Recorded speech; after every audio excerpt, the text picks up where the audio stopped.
So welcome everybody, both the online Zoom visitors and plus the people who watch us through YouTube live streaming channel.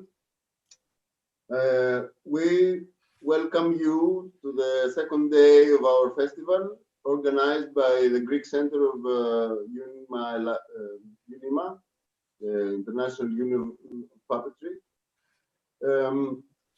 We thank very much all the people who worked for this, volunteers, puppeteers who are members of our center, and they spend a great lot of time to organize this event. And today we have this special event through internet, unfortunately, instead of having you in person with us. But it gave us the chance to have people from other countries, from all over Europe, which is very important as a contribution. So the whole festival should be live, but and it is being scheduled since last March as a celebration of the 30 years anniversary of our UNIMA Center, plus the 90th anniversary of the International UNIMA organization. Unfortunately, it didn't happen due to the pandemic. So we're doing this online version now, hoping that the next one will be live and as soon as possible. So we're very happy to introduce to you 5 exceptional, in my opinion, puppeteers from different countries of Europe. We have Daniel van Dalsum from Dordrecht, from Poland, from Poppentheater, Daniel van Dalsum. We have Fabrizio Montecchi from Italy, Giocovita company, Teatro Giocovita. We have Kiko Montoto from Karomato company from Czech Republic. We have René Baker, who is a very good friend. She doesn't have a company at the moment, but we hope that she soon will have. But she is a very experienced person in puppetry. And we also have Katerina Donakaki, from living in France, but she comes from Greece. And the name of the company is Mendev. I don't know if the pronunciation is very good, but anyway, something like this.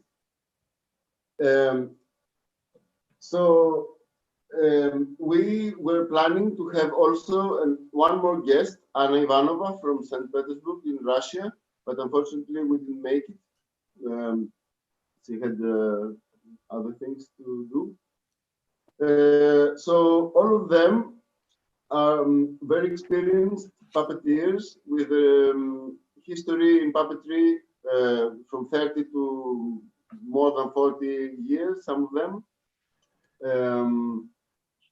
The decision, my choice to invite these special people was not just by chance, but for me, knowing them quite personally. So apart from their contribution to the art, I also appreciate very much them as personalities and way of having concrete ideas and expressing them. So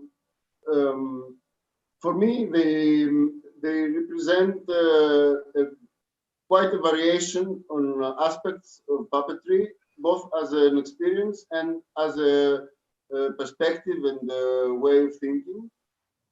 So I decided this, let's say, special guests just to have quite different perspectives. And of course, there are many people around Europe and the whole world who have great many things and experiences to share. I wish we could have more people contact. But at the moment, for me and for our organizing committee, and plus the Greek puppeteers, it's very important your presence here. I welcome you all. I will not make a bigger, let's say, introduction for you. You are free to introduce yourself.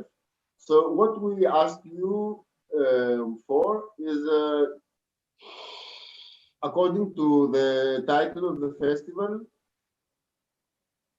your own view, your own perspective, your own experience, both on the about the situation of our art internationally, plus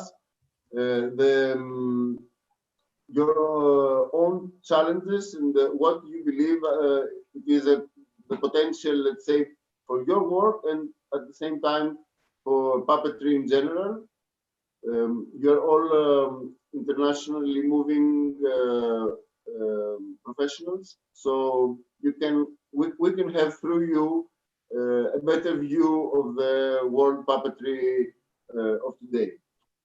So I will let the puppeteers speak, and after each of you make some little presentation, then we can discuss both you and our visitors on this platform. So I will ask Damiette Vandalsum to start. Thank you all for being with us. Okay, some of you I know already, but I want to do if nobody knows each other. Kalimera, dear friends. My name is Damiette and I am a Dutch puppeteer. I live in the wonderful town in Dordrecht in Holland. I started my own house theater. It's a one-woman theater with 40 places. It's just like a studio, and it's wonderful to have this place because you can do all kinds of experience in the field of puppetry. My starting point was study on a dramatical art school. My family came from the field. My family came from the acting field. The name Van Dalsum is well known in Holland as an actor name. After coming from the dramatical art school, someone asked me to help him with his puppet show because his assistant could not perform. We had one day time to fix it together. It was on the street and we have to do a lot of improvisation. After this experience, I knew this is my world. I fell in love with puppetry. Now, after all these years, I still know that this was one of the best decisions of my life. For me, what is puppetry? It's wonderful to make your own story, your own puppets, and perform with them. I like to move the material, to feel the possibilities and the experience to make a play. And the theme is life. For example, after seeing the news that German neo-Nazis has burned the Turkish family, I was deeply shocked and made my little Frederick. It is a children's performance of the theme of discrimination. It's difficult because I see only Stasis, I don't know. This is my little Frederick. I hope you can see it. A puppet performance is not only acting, but also design. That's also very important. The choice of the material is, for me, unconventional. For example, I have a cloud, and this is the cloud, you see? And this is a cloud for a child, because you have to know all the children has their own cloud. Some children who are fighting the whole time have a thundercloud. Children who piss in the bed, they have a rain cloud, this kind of things. So, but the way of handle the puppets is sometimes difficult because I have only 2 hands. And now I have to find a way to move these puppets in another way. And that, for example, I found out in my performance. That is a photo from Bubble Bubble Bos. And this is a paper theater.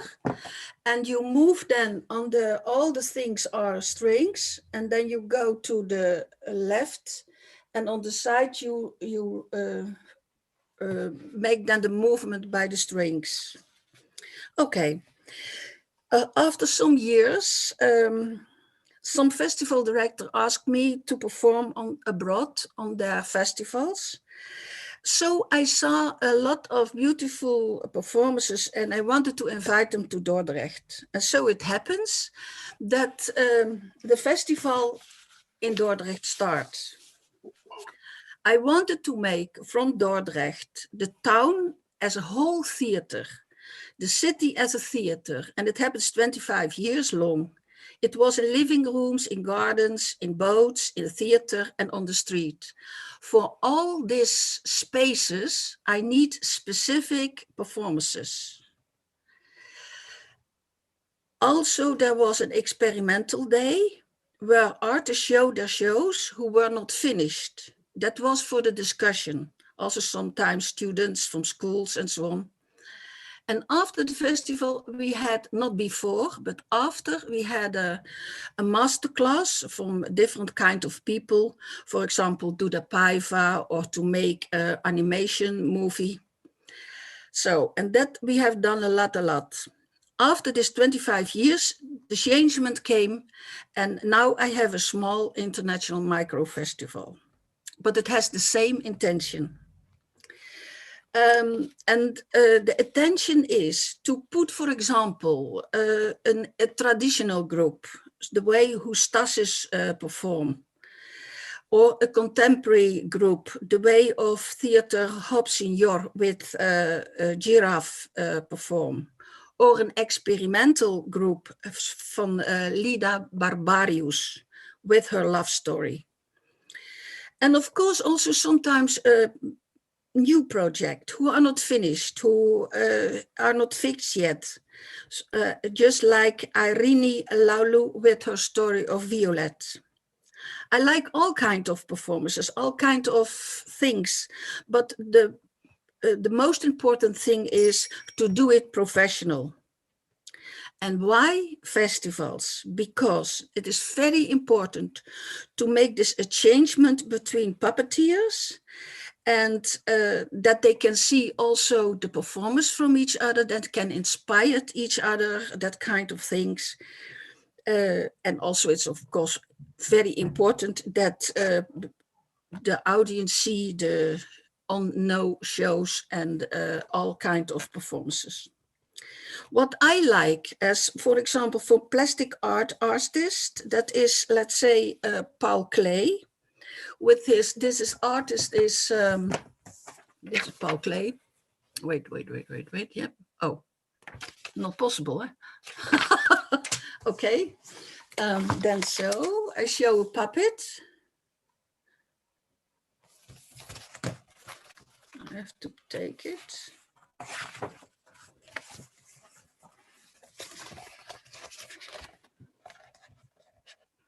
And I think you all know Paul Klee. It is a painter, but he makes special for his son this puppet. Then, for example, I was very inspired by Menashe Kadishman. He comes from Palestine, and he made this kind of sculptures.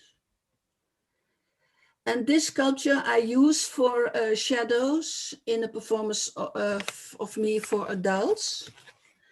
Then you also have from Italy, Antonio Catalano. He is also a puppeteer, but he changed his subject, and he started to be an artist to make installations. I hope you can see it. And of course, Alexander Calder. I don't have a picture of him, but he is he has a beautiful movie, and you can find it on internet. For me, it's very important. How is the education of the puppeteer? You see puppeteers who got this education for the dramatical art, or puppeteers who got the education for the plastic art. They mostly know exactly how to use the space, how to use the voice, all this kind of things. And then you have the puppeteers who study who comes from the study for education as teacher. And for them it's mostly not so important to use puppetry as an art, but they use it as a learning tool. And that is sometimes very difficult because it's not so easy only to take your hands in the sky and move a little bit and then go. For me, it's not enough for theater. For me, is the quality of the education very important. Puppeteers has to know how to use the space. They have to know what is the dramatical way of making a performance. They have to know what is the essence of the material they use, and how you can combine the way of this material by the character of the figures. And then, of course, you have not to be on the stage a concurrent of yourself. There is the puppet, and when you feel in yourself the emotion, let's say you are sad, and then through this emotion from yourself, it goes through your arms, it goes to the material, and then when it is okay, then the audience feel that, and then I think you have a good performance. Thank you very much. Thank you, Damiette. Thank you very much.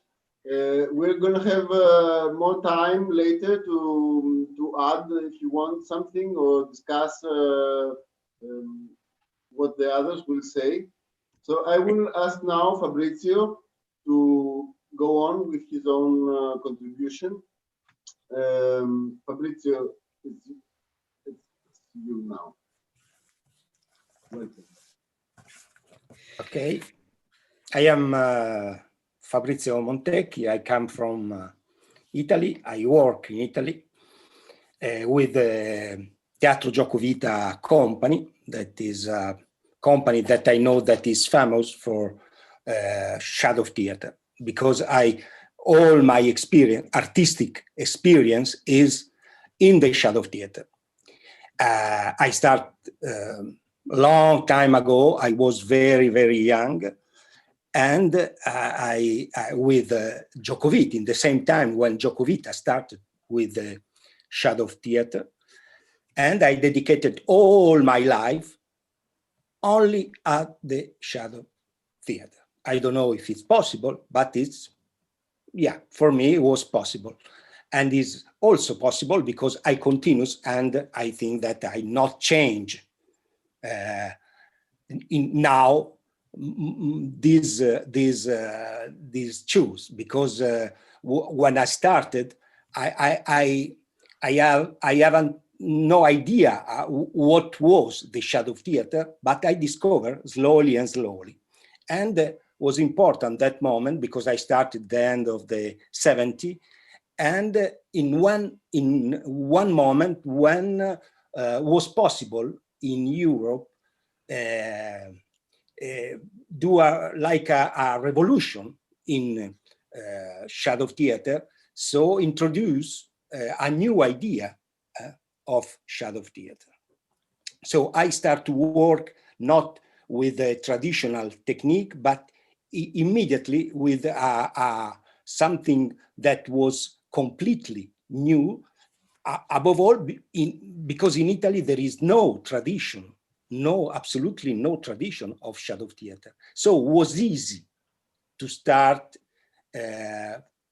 with an innovative idea because there is nothing, no? There is no something that is possible to go against. So we start and we discover slowly and slowly new idea of shadow theater. Not only us, not only Jocovita, in the same time, other company in Europe developed the same idea of shadow theater because there was something new in the world, the different kind of light that open a new possibilities. So we use this possibility and we work to transform in one original and I don't know if it's possible to say contemporary because it's not correct to use this idea, this word, but something that were more close our sensibility, that was not the same of the original Asian tradition. And what was strange in that moment, that for me, all of this, that tradition was nothing, was not interesting. And only after 10 years, I started to discover what was in the origin of the shadow theater. And I started to appreciate this tradition. And was very important for me, this travel not only in the past, but is another continent, in another culture, in other religions, because in that part of the world, the shadow theater was and in part is, but above all was the first kind of theater. And I discovered that, and this is something strange for the shadow theater, that the shadow theater existed only in the origin in Asia. There is no traces that there were other kind of theater in other part of the world, not in America, not in Africa, and long time ago, not in Europe. So the shadow theater was born in Asia, and after from Asia arrive through the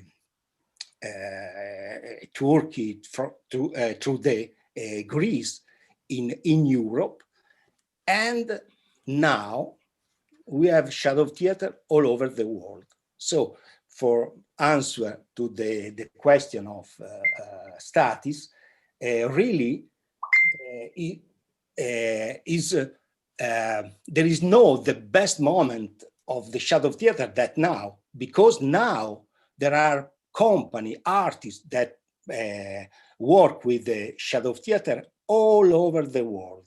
And this is one way to read the situation today of the shadow theater, because the other way is to say that is the last form of theater that normally we consider.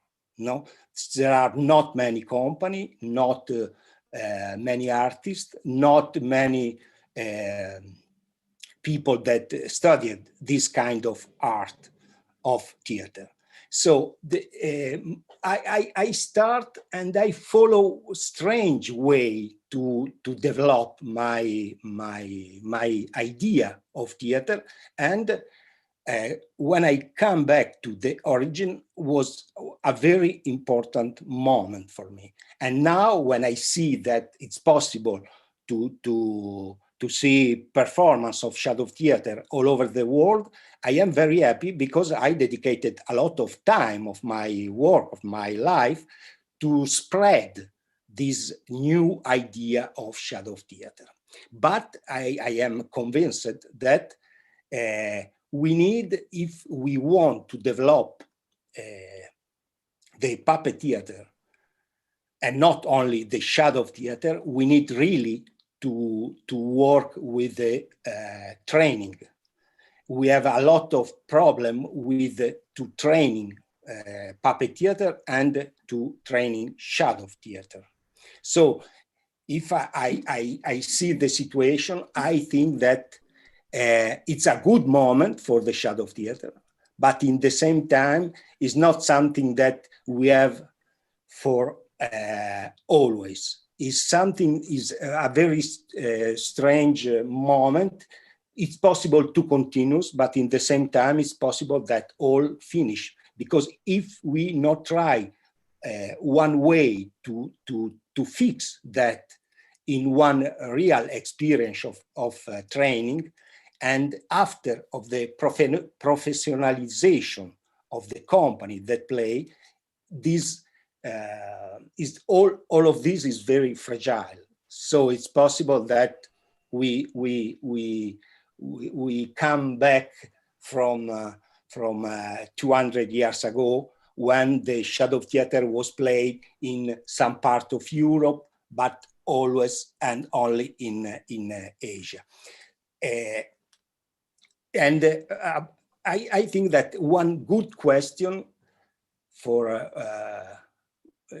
today is really this relation between tradition and innovation, because for me was easy to start without tradition, but after I needed to have one tradition, one origin, one father and one mother. So I go to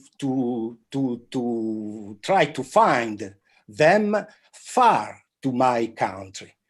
In the same time, after, when I start to work not for my artistic experience, but for the training with the puppet theater, I discovered that in Italy there are many traditions of puppet theater.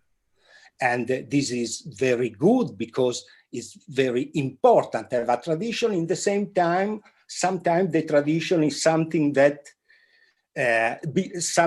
become traditionalist.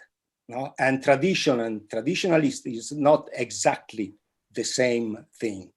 Traditionalist is when you think you have one kind of resistance to the innovation, and when you think that there is a kind of moral authority of the tradition, and all what is innovation is worse. No? So I think that if I think, I don't know, because I don't know really the situation in Greece, but I think that is opposite. So there is a strong tradition of shadow theater, probably not the very strong tradition of puppet theater. And in all of the different parts of Europe is different. In the same time, we think that we are in the same position, but in another time we are in very different position, because this idea of this relation between tradition and innovation is not only for the people that do, so the artists that do shadow theater or puppet theater, but is inside the mind of the audience. And this after become something difficult to understand, because sometimes the people not accept the new audience, not accept the new idea, because are too in their mind, they think always the one idea very old of puppet theater or shadow theater. So there is one fight, and I think that the solution is not the fight between the tradition and innovation, but a good relation, because there is no innovation without tradition. And also, I think that are more than 40 years that I play shadow theater, and what 40 years ago was completely new and totally strange, and only in the innovation idea of shadow theater now is a kind of tradition of the contemporary, because we start to fix some concept, some techniques, some idea that are very important to continue to use and to develop. And I think that in this relation that I repeat is different in each, in different part of Europe and in the world, but in this relation between tradition and innovation, there is something that we need also in the training to try to resolve, because it's not a fight, it's not something in opposite, but is a normal changing of things. So the tradition is not traditionalist, and the innovation is not something that is totally in opposite in the tradition. So I think that this is one very important question for me in that moment. And when I think at my experience, my work, I think that it's important that we go more far about this. I stop for the moment. Thank you very much. Now I will ask Kiko to speak, and then we can, I keep notes and you can keep notes on what each of us say, so we can discuss later issues put from all of you. Let's do it later. So Kiko, please. So hi everybody. I am Kiko. I'm a member from the Czech company Karomato, but we are more a European company. We are, because I'm from Spain, my partner is from Czech Republic, the musician is from Serbia, the scenographer from Hungary. We collaborate with puppeteers from Italy or from Switzerland. So we define us like a European company. We are traditional ones in the meaning that we work with the string marionettes, also sometimes with glow ones, but carving in wood, doing like the things like, let's say, what happened in the 19th century, but trying to be somehow updated. The big difference with the traditional things and our way is that we don't use the text, because for personal limits, we are not actors, we are self-teaching, so we don't know how to use the voice, and we prefer to call it manipulators. And this not use the text have some limits, because you are limited in the dramaturgy, you cannot express deep philosophical ideas, you have to be really simple, but and you have to be really carefully into the construction of the marionettes in order that they have a huge range of movement that can express themselves, let's say a pantomime. By the other side, they have a very good things, and that's the reason that we choose this way to work without text, is that we can play all over the world. So we can play in Colombia or in Taiwan, and the people understand what we are doing. We love traveling. Also, it's possible now because things like people like Damiet and a lot of other organizations. In the last 30 years, there was a big development of the international puppet festivals that it created like kind of a net of interchange of culture, companies, puppeteers, performances. That we love that. So we love to travel. Also, because we don't like to be focused in only a small audience national. When you play with the text, you can only play in the countries where this language is used. And also for a personal conception that you are limited by the financial crisis or the political situation of every country. I mean, if you, for example, in Spain was a huge crisis that the theater was not able to be played, so you can go to play to Mexico. If in Italy is going the things better financially, you can go to play to Italy. But there was a time that in Italy were falling the subventions to the festival, so you had to go to France. So this is one of the possibilities to play without the language. Also, the political situations. I mean, for example, one of the reasons I moved from Spain to Prague in the 90s, sorry, was that the winning of the right power, the right politician in the country.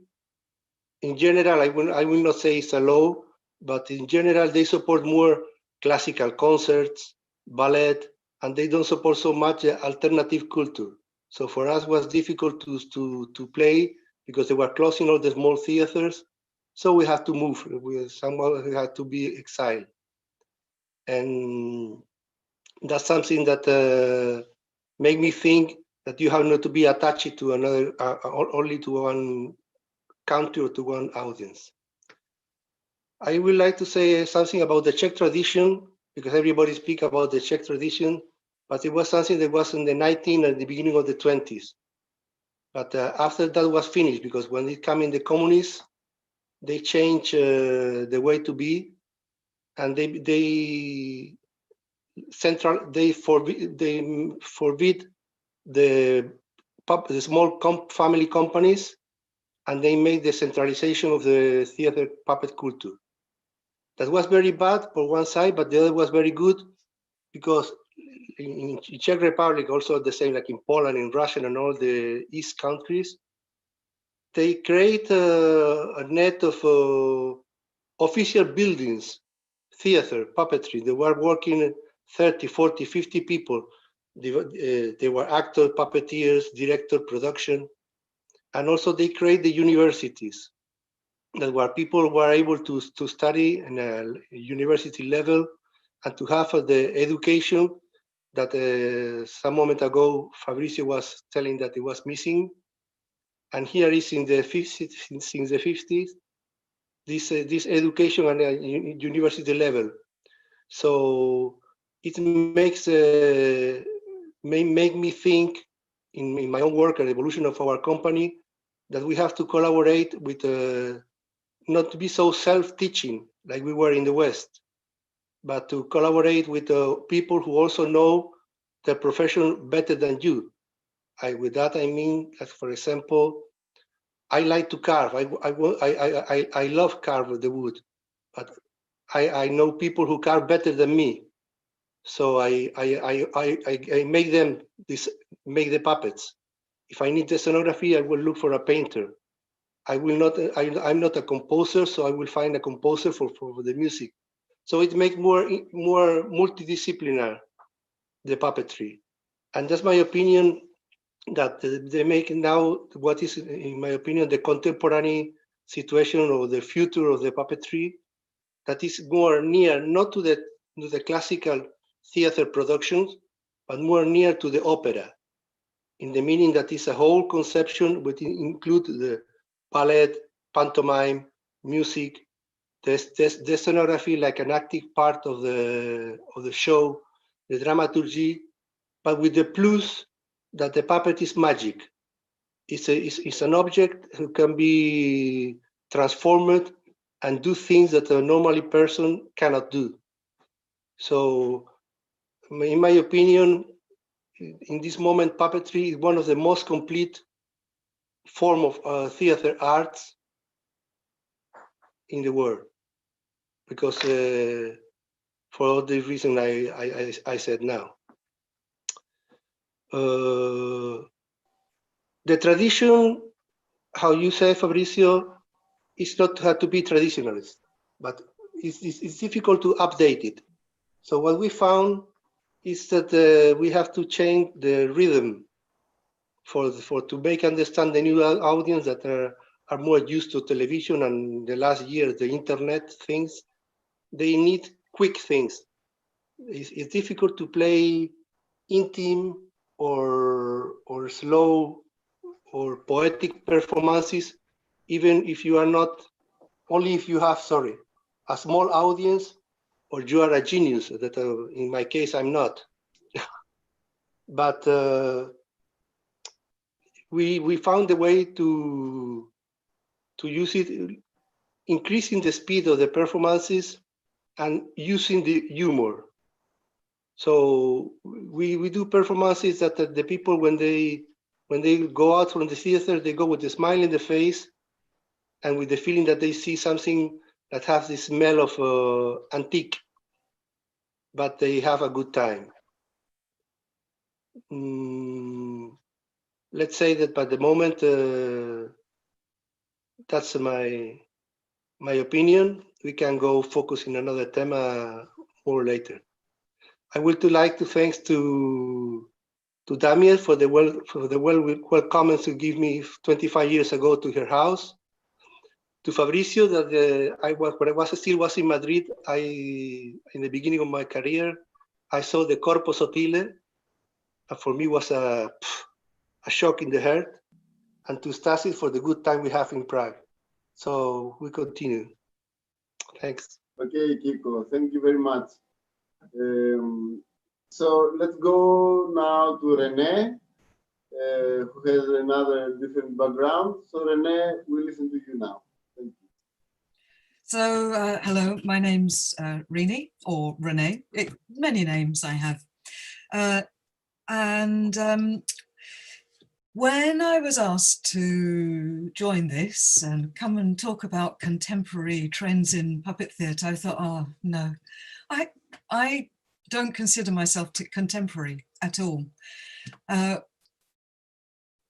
I feel like when I was, I think, contemporary, when I was 35, so 15 years ago, probably I was experimenting with techniques, taking tradition actually from Czech Republic and Slovakia, bringing it to UK, where rod marionettes didn't exist, and experimenting with using the bodies of performers with traditional or non-traditional.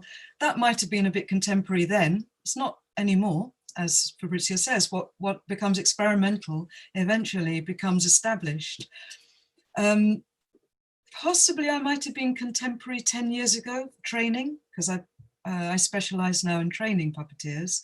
And maybe 10 years ago when I started really investigating the relationship between the performer and the puppet. But now I live rural. I very rarely visit cities. I haven't seen much theatre, and I really don't consider myself contemporary.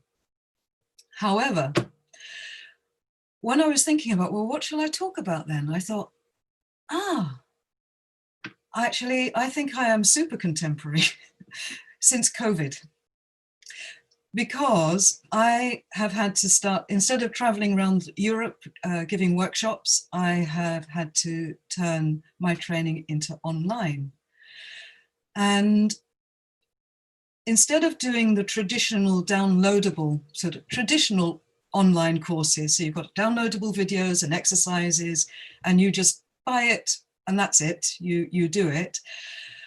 I came across, I had to do something within 4 weeks, I had to make something, and I came across live streaming. Now here we are, live streaming. I hadn't even heard of what live streaming was in May.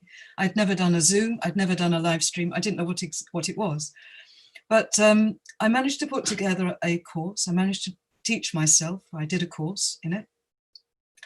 And interestingly, that process of how to translate from a physical live shared experience to an online shared experience has really made me look at my work again. So what I discovered was that whether it's training or performance, it's not just putting a camera in front and talking, or putting a camera in front of a performance and talking and streaming it. There are some very, very interesting questions about this, is how to break the digital fourth wall, how to feel that you are actually connected either with your audience or your or your students? Is there real interaction? Is it, can you kind of feel the energy of those people, and can they feel mine? How to, so that you're not just a television presenter. I think that is lacking in this new way that we've had to. And then other questions for myself were, well, is online second best? Of course, it's no substitute at all for all being together in one room. You know, the resonances that ripple backwards and forwards between the performers, the puppets, the audience. There's no substitute for that. That is what theatre is. And the fact that the puppet is between me and the audience, and we all connect there together. There's no substitute for that. But I was wondering, does it have some merit? Is it something that will go forward as contemporary in parallel to when we can get back into being into theatres? Has this opened a door that maybe we shouldn't shut again and think it's provisional? What can we learn from it? What can we gain? And how can we develop it? So I think what I've come to the conclusion is that when we think, and so much of our innovation in puppetry has been interdisciplinary, when we brought actors on, you know, became visible puppeteers, when we bring together the visual or dance, all these things, other, you know, coming together with other art forms is what kind of shakes us all up, and we can blend it with our tradition. And I've come to the conclusion that there is a lot to be said for camera, film, language. I've never done any film puppetry or television puppetry, so it was all very new to me. But the artistic medium of photo and film, I think, has got a lot to offer. But before I talk about that, which would be my ideas for how to actually perform through the internet. I feel very strange saying this, because anybody who knows me, they know that my favorite medium is sticks, and I just like very simple sticks. And here I am with technology, but there we are. It's a new world. When I started making these courses, these new courses I'm making, I tried to analyze, no, I'll say something else first. So it's a combination between presenting like this, talking head, guiding exercises, seeing the students, but also I realized that because online is tiring, I needed to be very concise in my presentation. So I made little videos to present. And so I could take out all the ums and the ahs and the waffle. One of my puppets is a little bear. That I think people watching probably know him.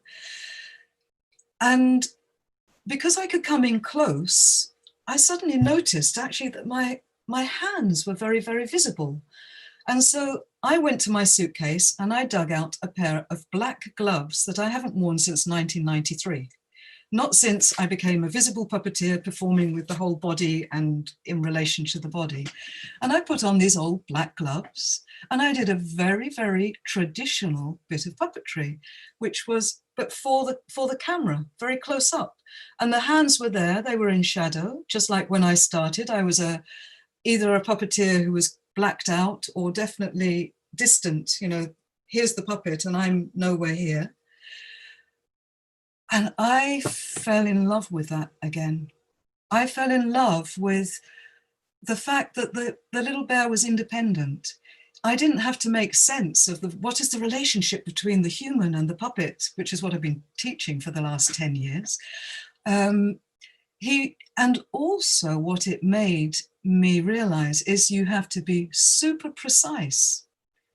You can't just be general, because you haven't got the performer to back you up. You can't see the emotion on the performer's face. They're not going to explain anything. It's just the puppet. And so to really articulate its body language, its thoughts and its feelings, I thought was a challenge. So I've become very, very interested again in the hidden puppeteer. having been part of the movement, coming out from being a hidden puppeteer and being also contemporary and becoming visible puppeteer, I'm very interested now in when the puppet just lives on its own without the human. So that was something surprising, how this new technology put me back in touch with my past, my beginnings. And then I was also thinking, well, what else can we do with this? Because I've got, as I was saying, I've got friends who've had to go to theatres and stand on an empty stage and perform to no audience, and it's being filmed. And you think, but I think that's missing something. That's just putting a camera and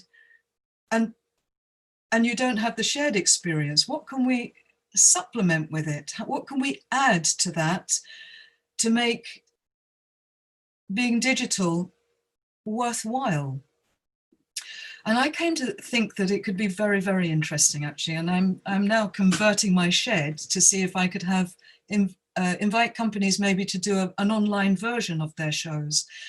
So, for example, taking the camera language, if I'm performing, and then say I want to show something in my heart, and I open a little door, and the camera can actually go right in there. The camera can go in, and then inside there's another performance, which may be a pre-recorded video. And whilst that's happening, then the performers can be changing the set and you don't see that. And it all kind of like, yes, you can go into worlds and you go into tiny things and then you can go back out again. So I think there's some kind of experimentation that could happen to make what we're having to do now not temporary, not as a substitute, but maybe in parallel. And just as a last thing about that as well, in the UK, for example, touring puppetry, when I was working a lot as a puppeteer in the 90s, most of our shows were in schools, but that doesn't happen anymore. It's very few schools, they don't have the money. And I was thinking, well, maybe now this new medium could bring us back into schools, as well as the theatres. So, because it may be easier for teachers or the school to put all the children in the hall, and then it could even be like a series. So once a week over 4 weeks, and in between the children have to do activities or make things or investigate. And I mean, I don't know, these are just ideas that I'm wondering, how can we make this a rich experience rather than a, oh dear, it's our only choice. So, but I am looking forward to getting back in a theatre and sharing that experience together with everyone in the dark. And in the meantime, here we are. Thank you, Renee. So now I will give the microphone to Katerini, and then we can discuss more. So, Katerini, welcome. We listen to you. Okay. Okay. Hello. I will try to do something to connect you with some pictures. So,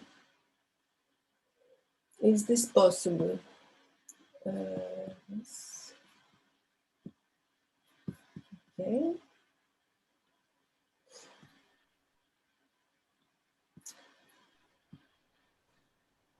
Okay. So I am Katerini Andronakaki from Greece and living in France and working for many years here. I was born and grown up in a house and family of passionate architects in Greece. And with this permanent connection to architecture from my early years, I can say I discovered art through everyday's life and somehow unconsciously explored the relation of space and human being when observing the work at the office or the construction sites. And this constantly aware way of thinking of my parents, architects, both. My art studies began also very early with music and dance. This made for me an immediate link and an extension of architecture. Dance was placing the body to a theatrical space in order to express itself through movement and musicality. The particularity of architecture to combine an aesthetic and technical form with a useful and organic way to draw a living place became for me a deep subject of reflection. So a way to approach philosophy and also an open way of thinking life.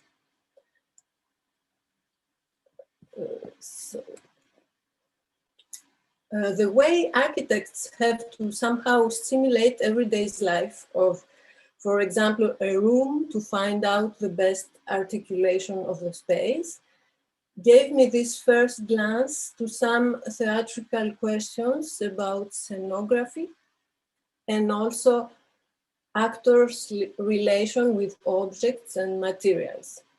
So when studying in dance in France, I discovered the French School of Puppetry. I was delighted to find out an art that contains many others. And there was, for me, the opportunity to explore concretely on the same time all those interesting, fascinating fields. Fine arts, dance and movement, music, scenography and performance. And after some years, I came back to studies and a diploma of composition in electroacoustic music. So keep learning is a way of staying alive. If I insist in this very beginning of my approach to puppetry based on the movement, space, and music is because this follows me even today and gives to my work a conducting line on a thread in a fragile balance between different categories of art. It is always not easy to put in a case my performances or to describe the work I'm doing. From time to time, I name them as moving poems, choreographic scenography inventions, atypical scenery objects, theater of space, images and movement, mobile scenography, and still certainly other definitions are to be found. When I am asked what is my profession, things are more complicated. It is very difficult to spread or give up on some things I consider included in my profession. So I finally decided to respond very mysteriously, I'm an artist. I was very lucky with my studies. The different persons I met gave me a really great deal of different experience to cross, and finally to concern my own way of working and to develop a personal artistic universe. I think this part of the world of puppetry, education, is very important to consider and never stop to care about. I have been to the Charleville School in the very first promotion of students, and I think it was a really living place then, with many teachers, artists coming from different countries, defending different ways of theater, of puppetry. We also had some great steady courses of movement and voice, and we were really concentrated to a wide open vision of puppetry. Today, hopefully, this art of puppets is grown up and accepted as an art with so many different possible approaches. And all this difference that brings us together today is the richness of this art to preserve.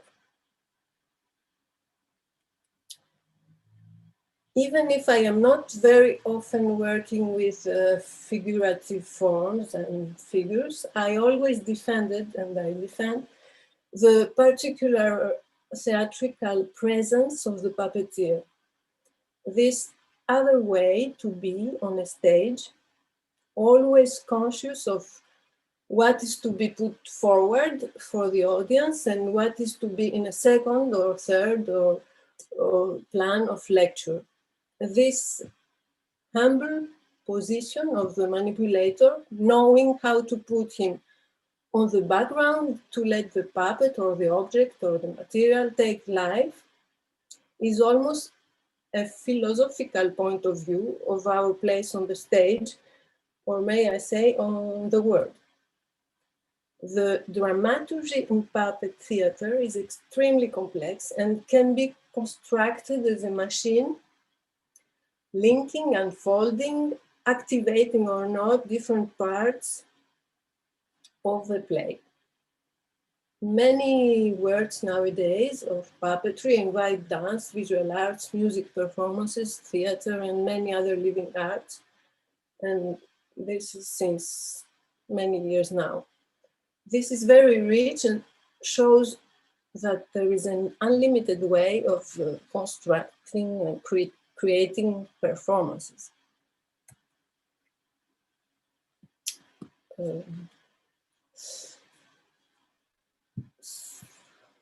The artistic path I'm walking on in France after my studies there is marked from solo or duo performances, installations, and bigger forms with 3 or 4 performers.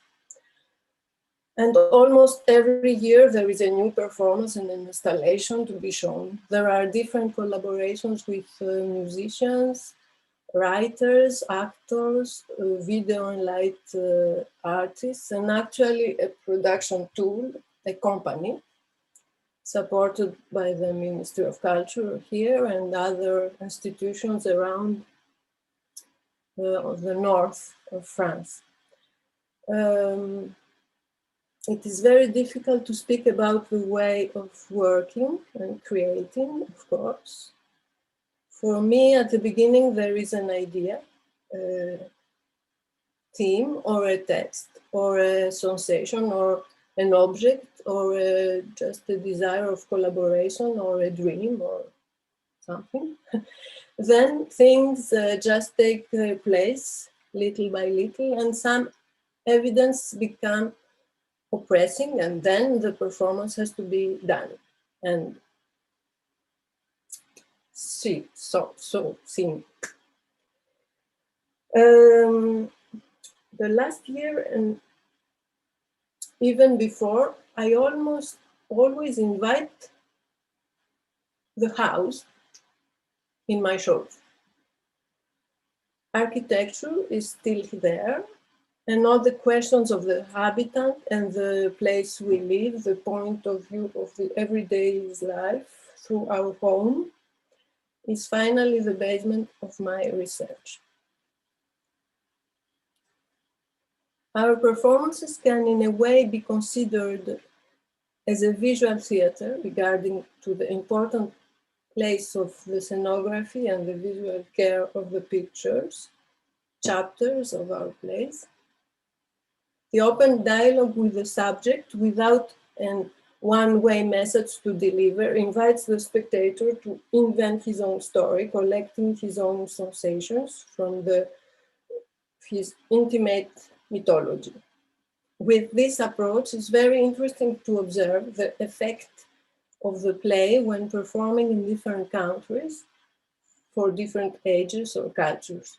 The emotion of the audience is not the same, and very often we are surprised by those different visions and interpretations of the same thing.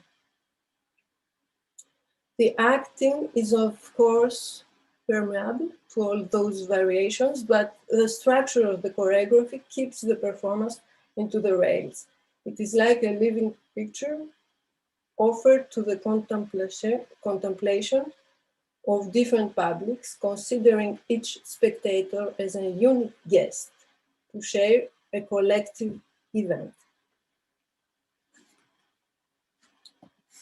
And the most pleasant moment of the time we share with the public is the show itself, when the energy of acting is embraced and lifted up by the audience's presence, and then it is the miracle of the complicity that occurs.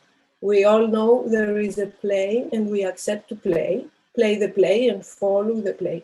When there is no matter to understand everything, when it is possible to let feelings and sensations come to us, this real time together gives meaning and hope to continue to create and live. Thank you.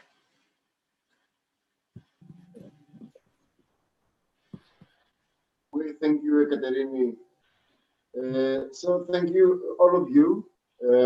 We already have some points of view, and there are special issues put by some of you or all of you. From my notes here, training, professionalization, education in general of puppeteers, tradition and innovation, interdisciplinarity or multidisciplinarity, online technology challenges, plus the very personal vision and background that comes as a motive and stimulus of its artist are the main issues put down here. So I would like to ask you if you would like to ask or discuss some of the points that each of you put, and then we can have comments or questions from our visitors that are mainly puppeteers from Greece. So if you would like to comment on something that some other guest the panel said, please, you can have the microphone on and just do it.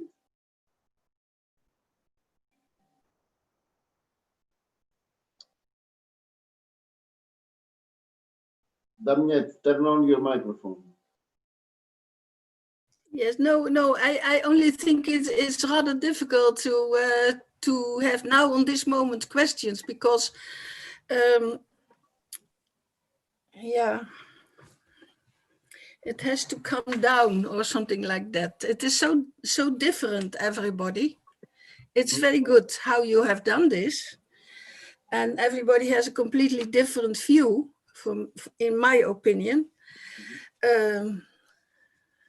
Yeah, that it is difficult. But for example, I don't know, when Kiko said that it is difficult for him to perform in small spaces, and also not, for example, then it cannot poetical or something, or maybe I didn't understand well, Kiko. That was very strange. What I wanted to say. Oh, sorry? What I wanted to say is that it's difficult to play in poetic style if you are in front of a large audience. That is necessary to have a small audience for that. Okay, then for me it depends, because I play on a poetical way. But when I have to perform, for example, in Taiwan or in Japan or in Russia or in Belarus, the audience is huge. And the only thing what you can do is that you have, you make your focus on the stage on this way, that is, let's say, all black. And the figures start to be bigger and bigger. And then you can perform really on a poetical way. It depends how you do it. So that was a question to what you mean with that, because I think it's possible. Yes, but your focus has to be different. It's possible, but you have to have a special energy and to really have That's true. a good perform. Okay, but it is possible, really. Yeah. So that was strange for me when you say that it's difficult. Maybe the way you perform, I don't know, but it can be. So that was one of the questions only for me now, on this moment, to you. And the other, yeah, maybe somebody else can also say something, I don't know. No, nobody? Okay. I want only to say that we use now a lot the multidisciplinarity and interdisciplinarity. I think that we need to use in two different ways this word, because probably in the normal, when we speak, we use in one or the other. But I think that the theater is always multidisciplinarity. There is no, probably, one actor in one empty space is not interdisciplinarity, but in general, all the theater always was and is multidisciplinarity. I think that today there is a new acception, I don't know the word in English, but to say interdisciplinarity. That is another idea to combine the element. So I think that this is very important, because I think that interdisciplinarity is one of the mostly not interesting, but difference, I think, between what's the innovation or the tradition in the puppet theater. One of the more strong characteristic of the innovation puppet theater is combine different languages for make a new languages. No, and this I think that tradition is. I think also when I describe my work is disciplinary. Another idea of theater is totally in the interdisciplinarity. And this is something that it's very important to try to understand the new way or new possible way, new path for the future of the puppet theater, not only the shadow theater, but the puppet theater in general.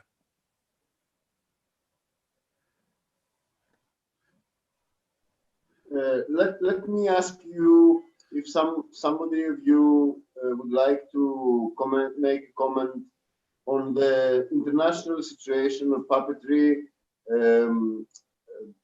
connecting to the contemporary audiences, how through your experience have been connecting your various work, because you all do different types and different kind of work, but how do you connect to the contemporary audiences in the festivals or in the cities that you play, in your own homeland or abroad?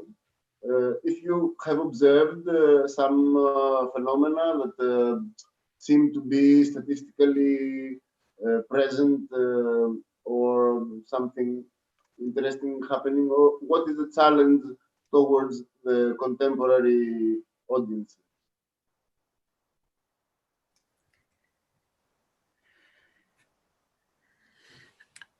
I don't understand your question. No, actually, the question is... you say it simple. What do you feel that is the challenge towards the audience that comes to your shows? What do you feel that is your own challenge towards it? And if you have an image of what puppeteers in general, I mean other puppeteers than you, have as a potential towards the audience?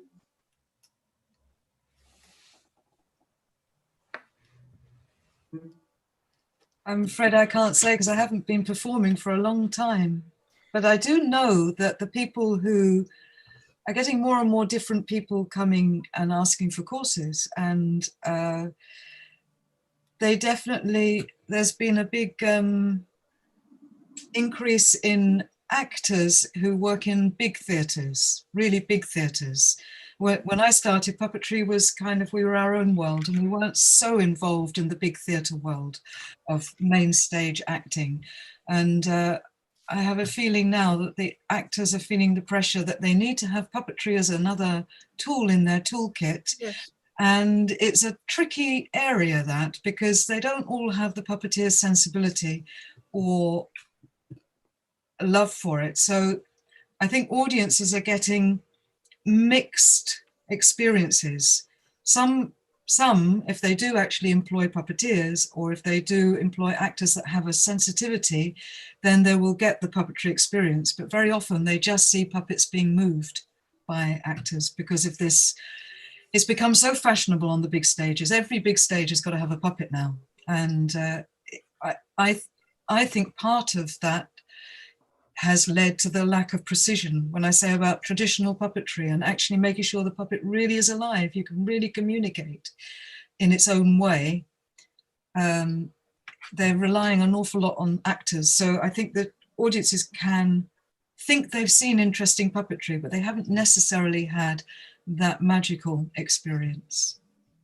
In a way, you answer or comment on my next question to come, that is, how do you feel that puppetry is combined or included in modern or contemporary, or how we call it, actors theater, or any kind of theater other than puppetry as we know it as puppeteers? How do you feel that this relation is evolving? And, for example, in Greece, the recent 20 years, more and more theater directors include puppets, as you say, Exactly. in their shows. Very rarely employing puppeteers to do the job. And even very rarely employing puppeteers to design the job. So that's a question. In a way, it's good because puppets are, let's say, discovered. But on the other hand, as you say, also here in Greece, it is observed that in many cases it's very not deep, let's say, approach to them. I don't know if internationally if the same phenomenon. This is what happened definitely in the UK 10, 15 years ago when it started becoming fashionable, and then it's everywhere. And I think now it's got worse. I think it's got worse. I think in the beginning there was very little understanding, and they didn't put puppeteers in at all. Then they managed to get puppeteers in, and now it's kind of 50-50, but the puppeteers are not given the time to really develop the puppetry as well. So it's becoming less and less, for me, the rigor of having a puppet express itself. Or if it's an object, it doesn't have to be a traditional puppet, but when they use figures and they just treat them like actors and they just look here a bit and do a bit of this, they're relying on the actor to do the work. And that's what I said, that when I discovered, when I just made myself, I was just doing my little manipulation from the cat, and I went, no, take away the puppeteer. How interesting it is when you can take them away again. So on the big stage, maybe you can't take them away, but we need to go back to recuperate something of the the neutrality, the generosity, I think, of the puppeteer in actors' theatre, so that you can shift. Suddenly I'm very present and suddenly I'm gone. But it takes a whole training and there isn't the rigor. So I think you're going to go through the same process that we've been through here. I don't know what it's like in Italy or in France or in Czech Republic even. You're used to mixing actors and puppets on stage in Czech Republic. Well, I not too much contact with the Czech audience, and because here, for how I spoke before, that there are this official net of official theaters, that they have their own programmation, and they have programmed the whole audience. Independent companies are not so much allowed to play in these spaces. So in Czech Republic, you play or in like independent company, or you play in the schools, that is not our market, let's say, or you play in summer festivals.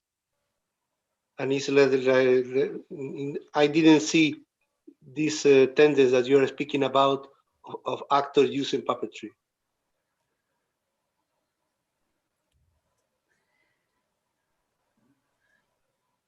Tati, hello, just to help you, can you see when a hand is raised? No. Pablos has raised his hand. Wait a moment. Yeah. Now I have yeah, all of them. Yeah, look, okay. Let's, because time is passing and the schedule of the festival is quite strict. So maybe it's good to give space and time to our visitors to place some questions. It's not nice that I do only this type of work. So since some of them have already comments or questions, so let them speak. So Pavlos, yes, we can listen to you. Welcome. Hi everyone. Hi Rini. Thank you all. I feel very humble participating in this conversation. I'm a second generation puppeteer from the island of Crete. I've had Mr. Montecchi here through one of my mother's festivals back in the late 80s with Lodisia, or early 90s, I don't remember. And my question comes through Rini's, my twice trainer, theme, which has to do with the new reality and although it seems like a hard pill to swallow, it might be a long-lasting part of our daily future, which is the digitalization of everything. And my question is open to all of you, of course. Would you personally accept, or would your professional surroundings accept the digitalization of your training, techniques, and commentary of those techniques? Would you accept it? How does it make you feel if that would go, if it would be recorded with digital means? That's my question. Thank you.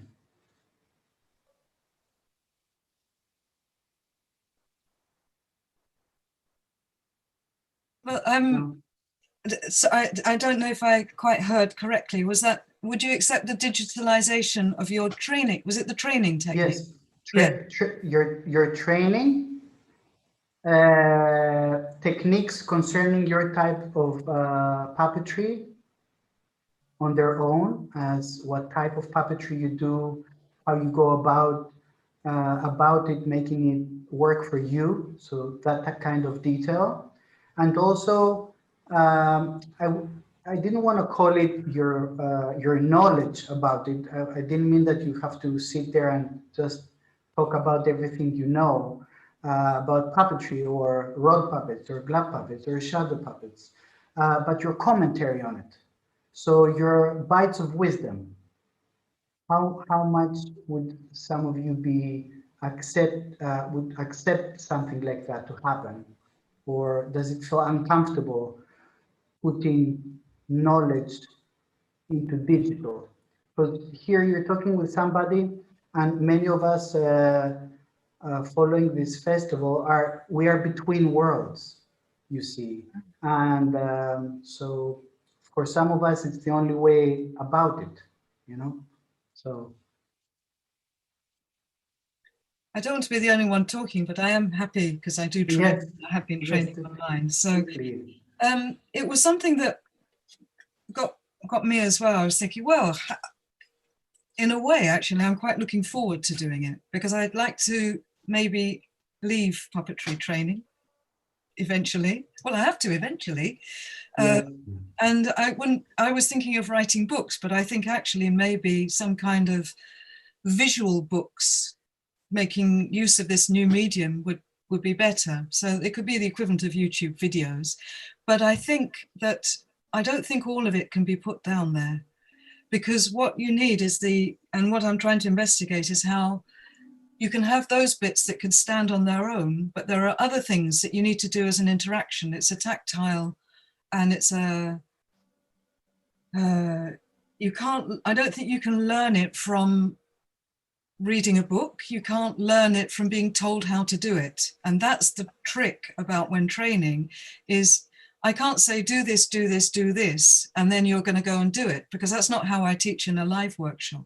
I will give you an experience and then we'll reflect on it, and then we'll say, then comes the analysis. So I think the difficulty is making sure you're not analyzing and presenting, but you're still giving experience. So it's a bit of a long answer, but I think part of the knowledge can exist as little films, as little helps, as if it were like a book, like a visual book. But there's a lot of it that still needs to have experience before analysis. For sure. As like how we did it, when you'd had a lot of experience before any analysis. Yeah, nonetheless, you need to be present for that. And the majority or the millions that will flow through puppetry in the future may not have that chance to come close to you. You get that? So I know there's a compromise, such as a documentary cannot take you to the place that it's documenting. Nonetheless, it's a window that inspiration can be born through. Yes, I just had a group, and it was amazing because I had somebody I only take 12, like a live workshop. I don't do big courses, they're still small. And it is incredible to be able to have someone from Slovakia, from Holland, from Hamburg, from all over the world participating in a course. It is a compromise. That's why I say, what can we gain from this rather than be afraid of it? It will never substitute completely, but I think there are advantages. I think there are things that can be done. Anyway, Thank you very much.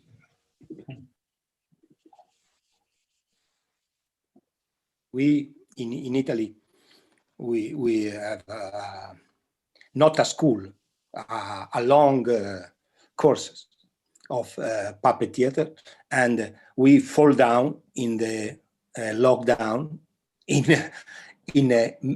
April, and we start to do all the teachers start to do lesson online, and every day was a new surprise.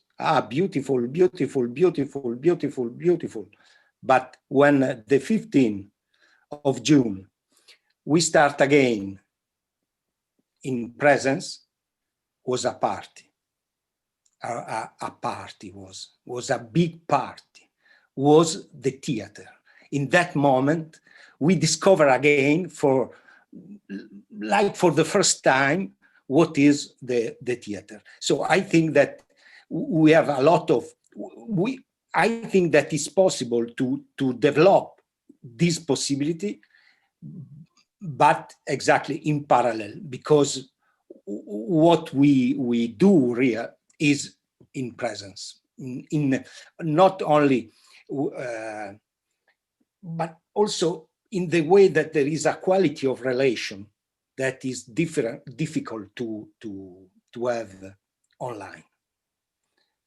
So this is our surprise the first day after the lockdown, to discover what is the theater. Well, I think that is a good way to investigate and to find a new language. But like before, I was speaking about that I need somebody to learn better than me, the carve the wood. I will need to do these kind of things online. Somebody who understands the language of the film, the language of the internet.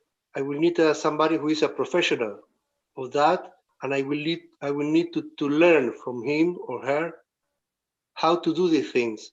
Because if not, at the beginning, it could be a kind of experimentation, but it's necessary to be also a professional in that way. I saw some performances that I saw in live, and I saw later how I was played with the use of the online production. And there was some of them were beautiful because they were working in the people who know how to use the camera.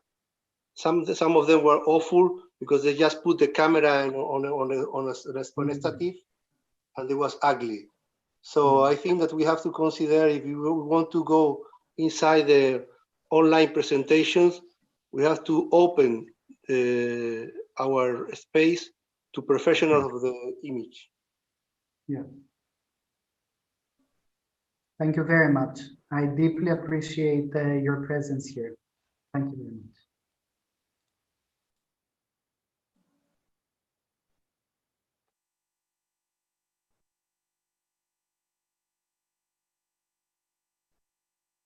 Okay, is there somebody else from our visitors that would like to place a question or make some comment?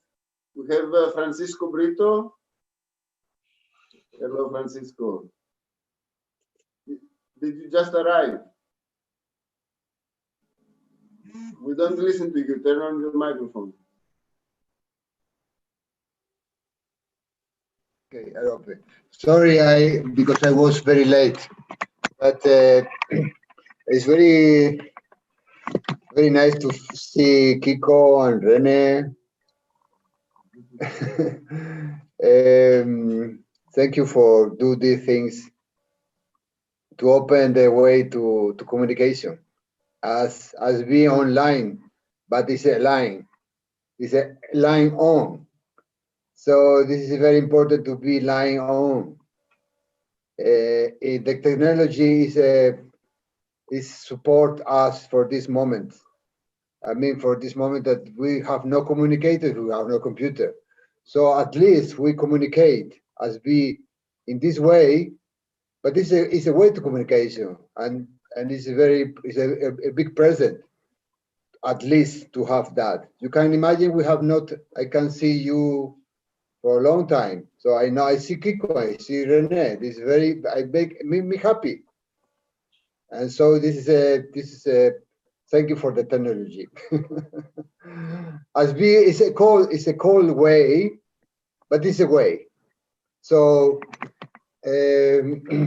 you never know what life is waiting for. So in this special moment, it's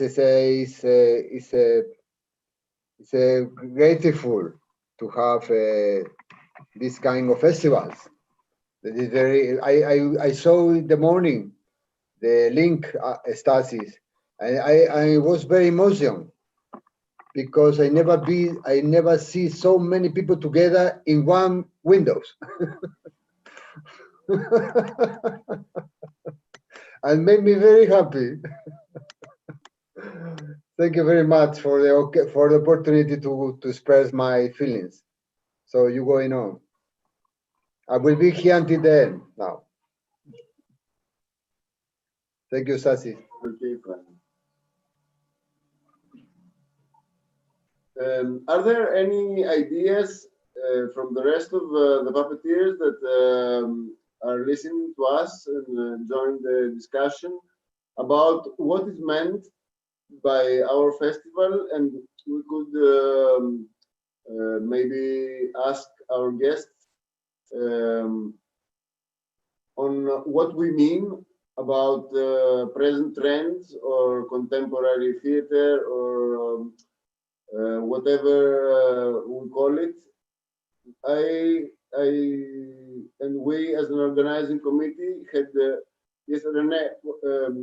Sorry, I was just wondering, because everybody is got their pictures off now, but when Francisco came and put his picture on, I was thinking, could we see everybody? Yeah, please turn Puppeteers. the I want cameras to on. see those puppeteers. I recognize faces. I'd love to see you.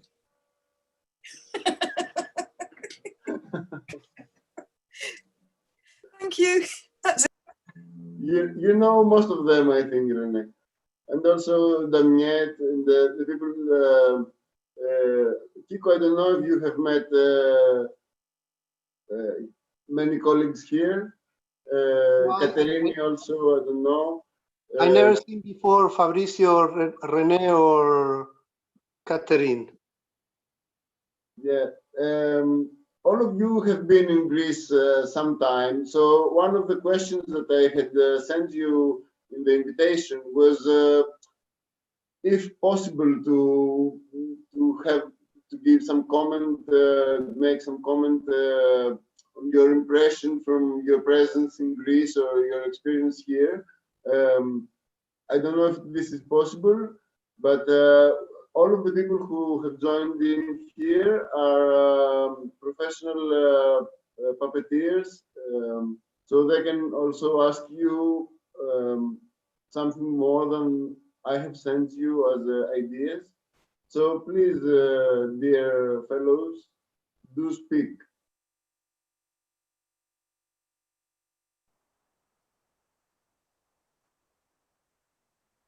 Come on. Despina, I know you want to ask something. Come on, normal day. You are not so shy. Come on.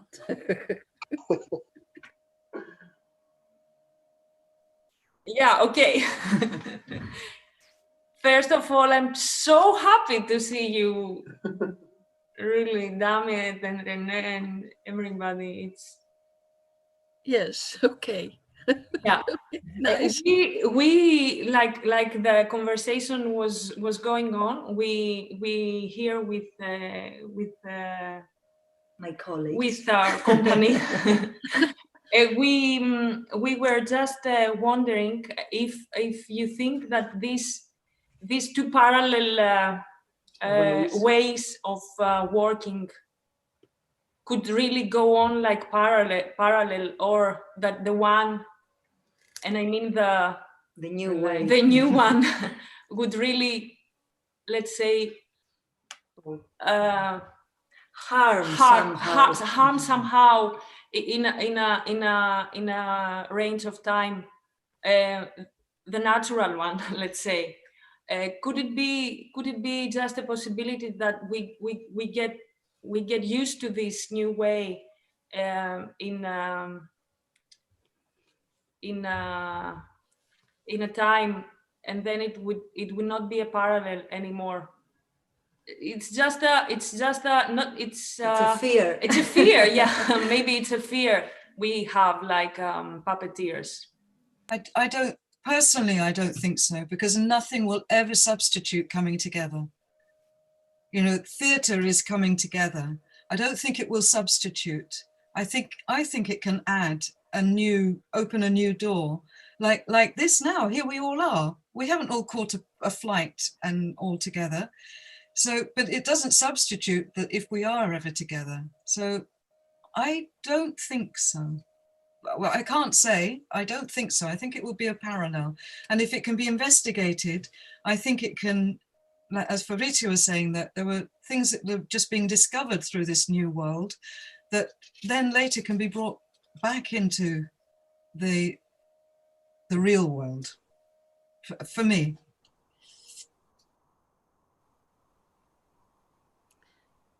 Well, I found that there is two ways to think. First, like René said, we need the theater, we need the audience, we need the brief of the people, but also I don't believe that too much that the other possibility will grow up, because there is a practical thing, and it's the financiation of the performances. I don't know if there will be so big developed that the government will make grants to support this kind of alternative internet performances, like the same way that he supports the festivals, or how to let's say, we are professionals, so we get money also for our performances, and through internet, I'm not so sure how it will work.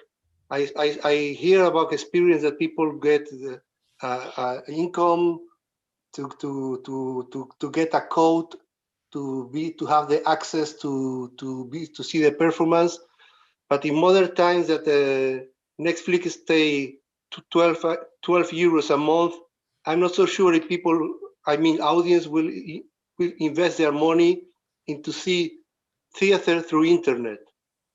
So that practical thing also, I think that will be make difficult to grow up that alternative. It could be continue like an experiment until the moment that government will not support with grants. That's my opinion.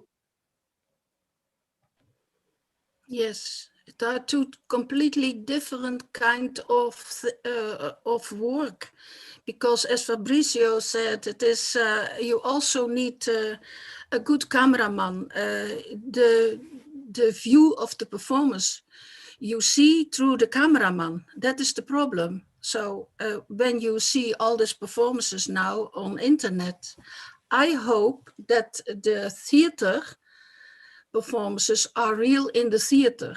And when you make a registration, then it will be a registration and not more. Or you have to make a completely different kind of performances. Then it is a movie. Yeah. So. Yes, Okay.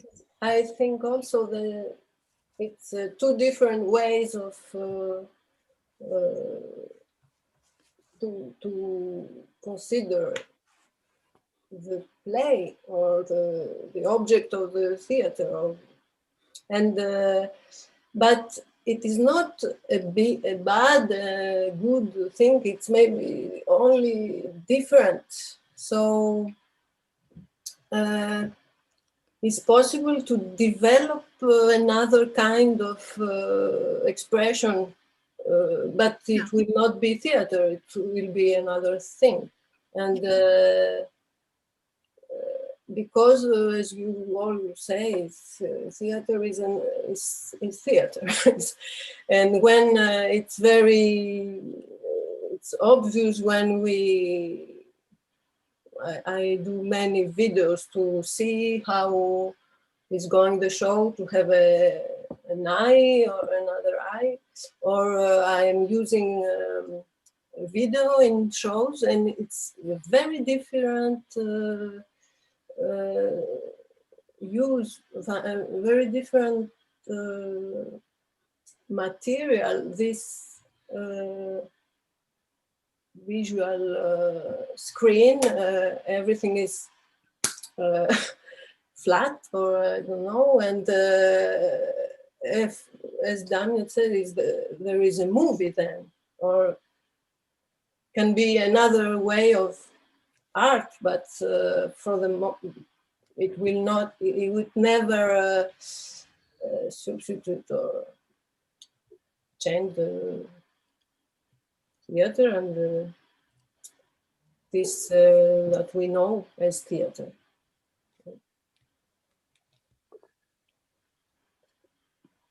Don't be afraid.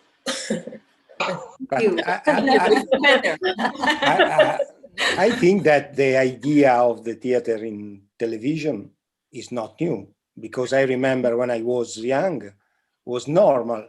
See, I didn't see because was boring, but because was boring in my idea the theater when I was born, when I was young. So, but it was normal. See in the theater in the television, one performance was normal. One time in 1 week, but was normal.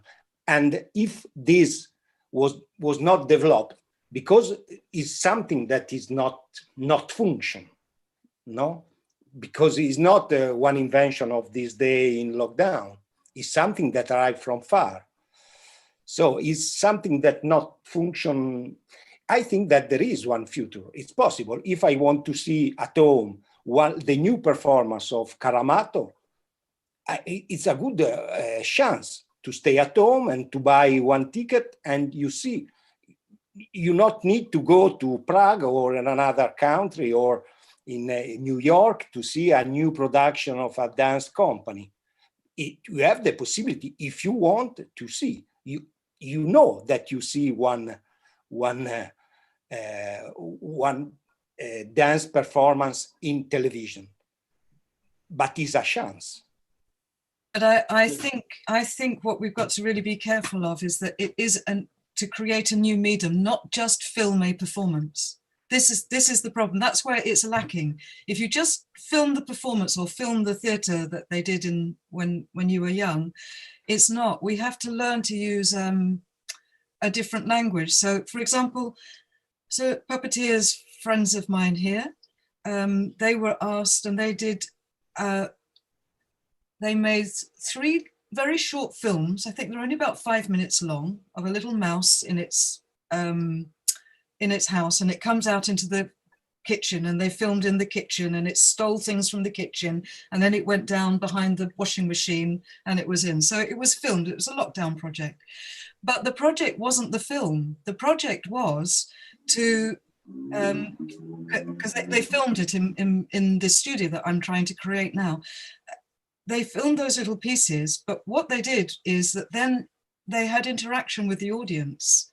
So they showed it, but it was Zoom, so their audience was there. And what they did was they had, I don't know if it was a making project, or I think the children had to go and create a little house in their house for the puppet, for their own puppet. And they accompanied, so every week there was one of these little films for 3 weeks, but in between something happened and the children brought something back. So it wasn't just being presented as a film. Film was only part of the whole experience. And I think, I mean, it was a first attempt, and it could be fine-tuned, because anytime we try a new language, we're trying and it's not the best, and then we kind of try again and try again. I think the only way of doing it is by being very good, as Kiko says, you've got to be very good about the camera work and use the camera not just as a film, that filmic aspect, but then have real interaction at the end of it. And that's why I think it could be a useful thing for school touring, if school touring becomes a problem, which it is in the UK, definitely a problem.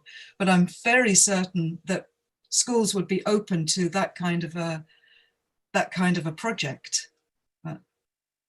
Yes, for example, now we are invited to go in January to Madrid, to the National Theatre, the Opera, for their part that they do for kids.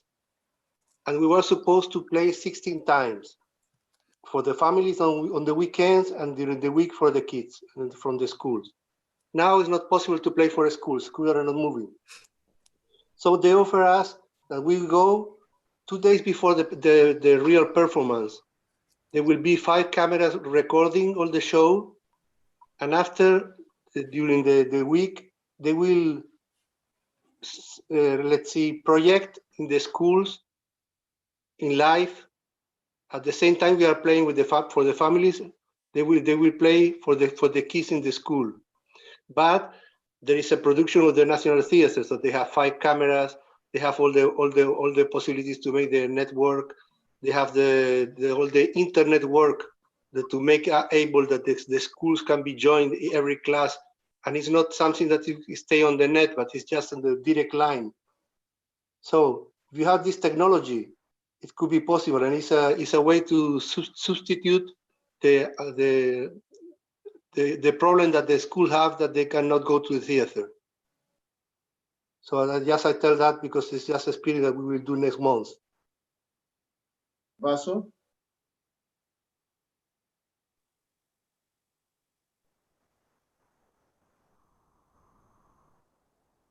So I believe completely in the real theater, when you are there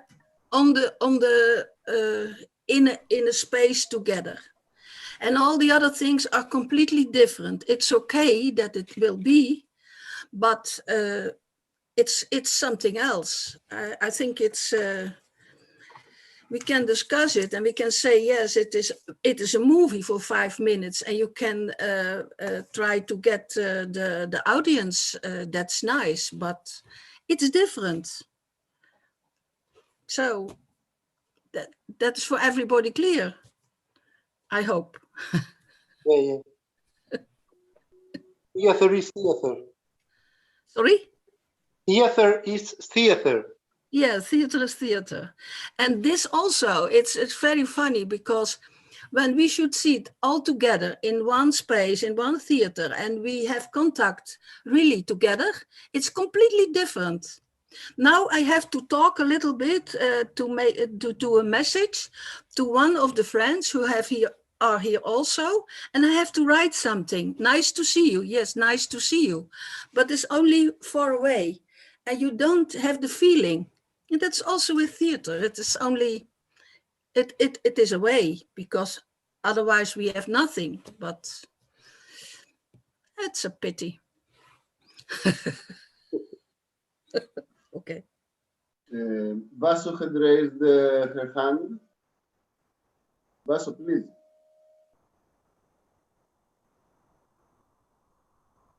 Vaso? Vaso. No, she's not the Vaso, you know, another Vaso. No, I see Vaso. I see Vaso Farmaki. Yes. You want to say something? Can you hear me now? Yes, right. Thank you. Well, first of all, thank you all for being here. I'm new, completely new. I'm not even a puppeteer. I'm an architect and an artist generally. I would just, I just made a thought. We speak a lot about the two dimension of how you or I, whatever, can present the work of a puppeteer, but there's starting to exist several ways of different means where you can make puppet theater, and that is one of them.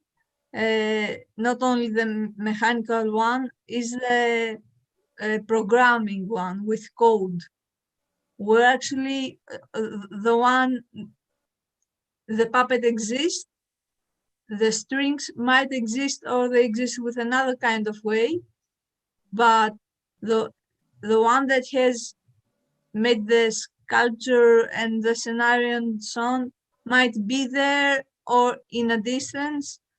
And there could be, like in museum, like small booths where someone can go 1 by 1 inside, or 5 by 5 inside, and see a small performance.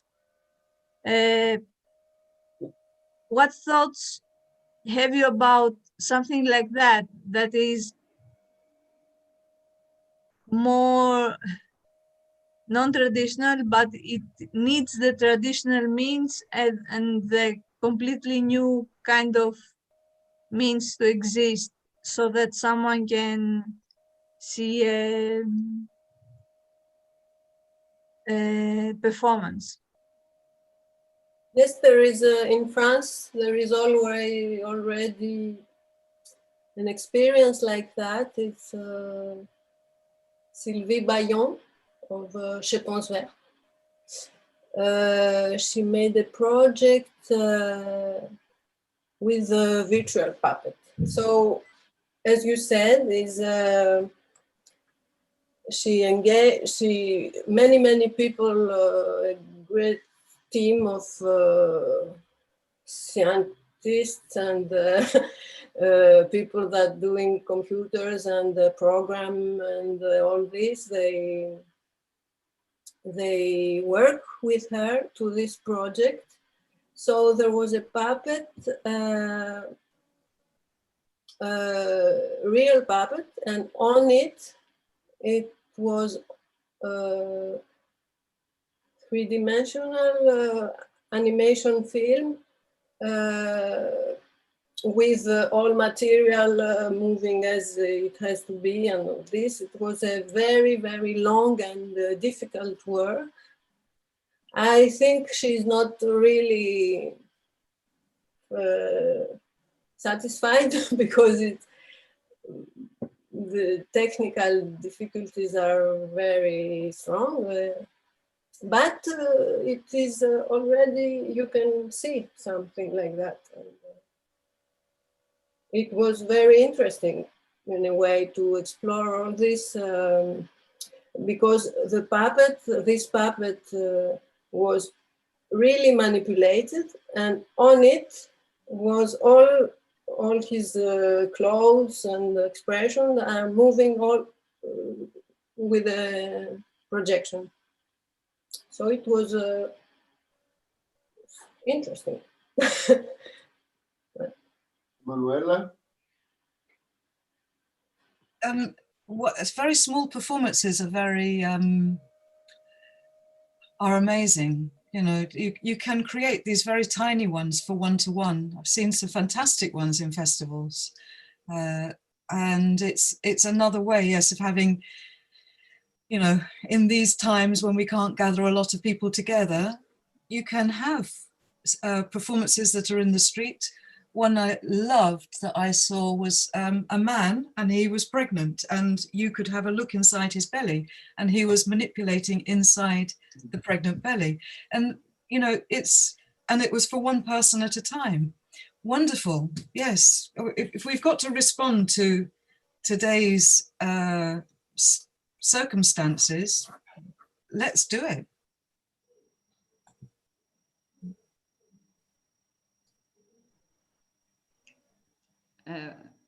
Emanuela, you want to say something? Yes, for me also live streaming of theater is very difficult. Only if it is in a special direction, as René said. But I think it's a great opportunity. These meetings that we can do all over the world.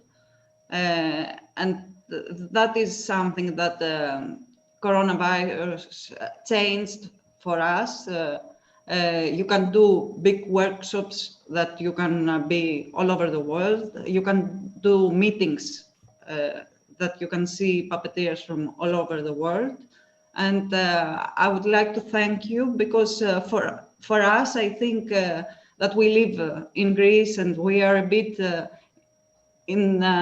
out of circulation. It's more difficult to arrive to Central Europe and to see international festivals. I think it's nice and maybe it's a good way for reflection for UNIMA Greece to do these meetings, international meetings, so we have the possibility to exchange with other puppeteers from other places in the world and see what people they're doing.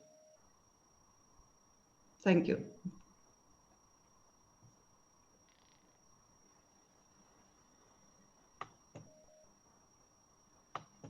Hello, Pablo. I wanted to ask a question to Vaso for clarification. Would you mean puppetry over the internet, which is something we haven't talked about up to now? Excuse me again?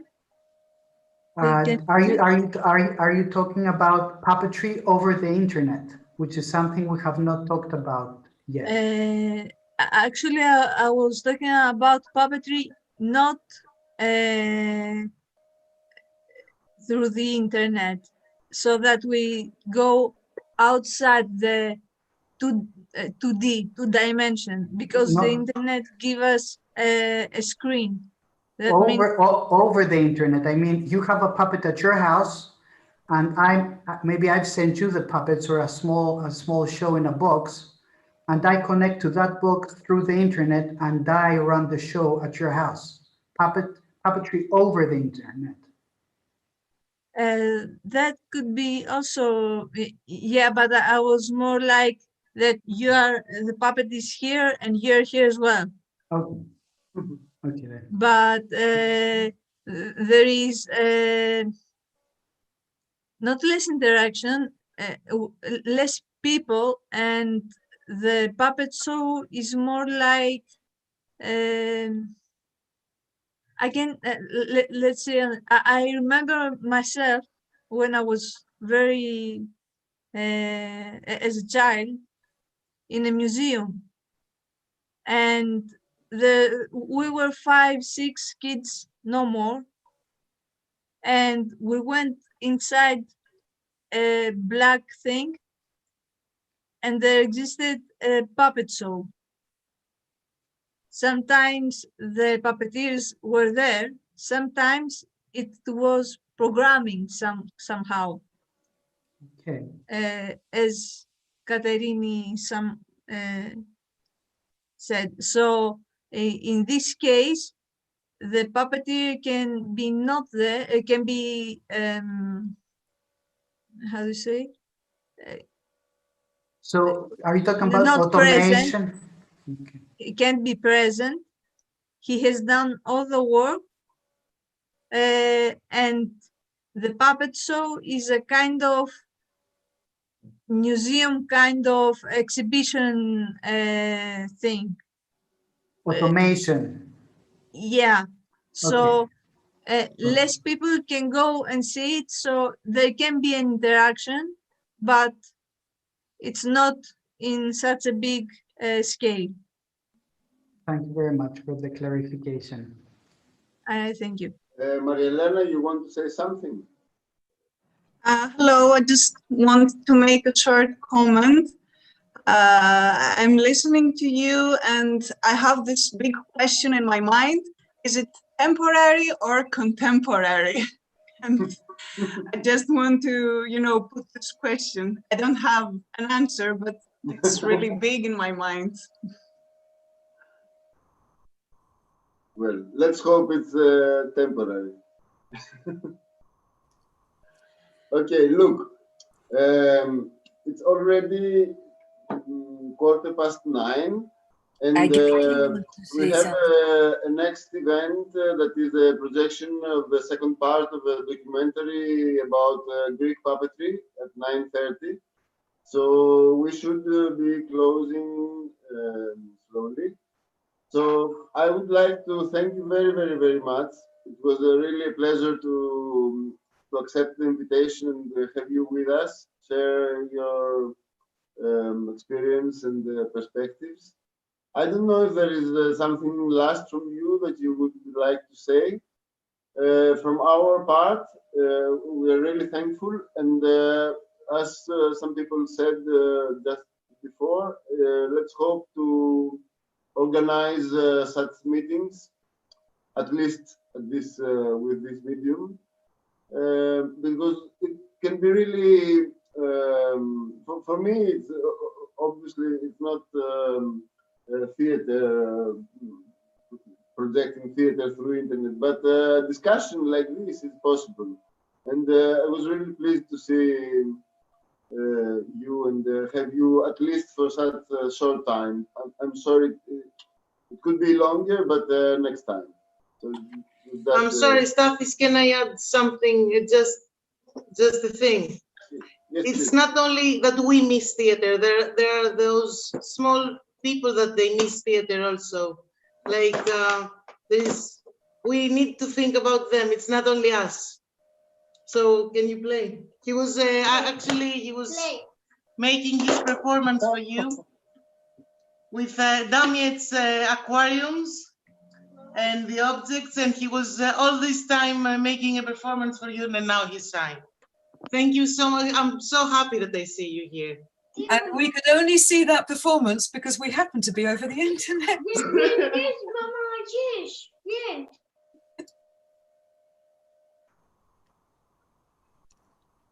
Okay. So, thank you very much again. Let's hope to meet soon as possible. For real, in Greece. Yes. It is real, okay. I hope you were real all this time. It was not a robot. Thank you, Staffy. Staffy, thank you for having all together. See you soon. Thank you. Very nice to have you. Bye. Let's keep in touch. Bye. Bye. Bye. Thank you very much. Ciao. Bye. Thank you so much. Bye.